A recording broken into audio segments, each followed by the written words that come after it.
Naglabas na ng pahayag ang Movie and Television Review and Classification Board, hinggil sa naging banat ni Joey De Leon sa tanong na mga bagay na isinasabit sa leeg, sa isang segment ng noontime show na It.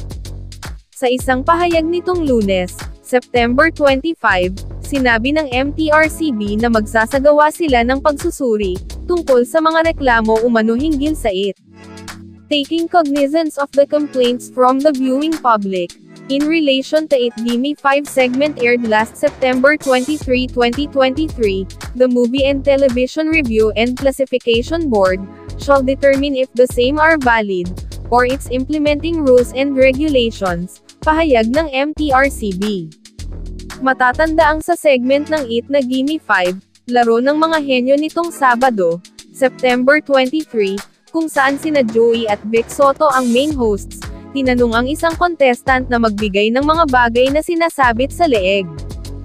Nakakalimutan nyo, biglang hirit ni Joey sa tanong na may kasamang pagtawa, dahilan kaya't inulan ng batikos ang comedy host sa social media. Maging si MTRCB Chair Lala Soto, na anak ng kapwa It host na si Tito Soto, ay naging trending topic din sa X, matapos siyang kalampagin ng ilang netizens na umaksyon sa nasabing eksena. Inungkat tuloy ng ilang netizens ang naging banat ng comedy host noong 2017.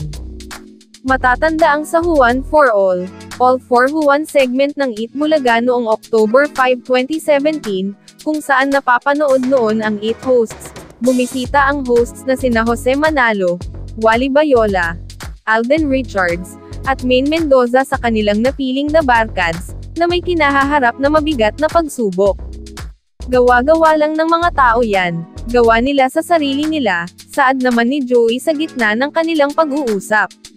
Matapos naman ang isang araw, naglabas ng public apology si Joey, at inaming nagkamali daw siya at humingi rin ng tawad kay Maine.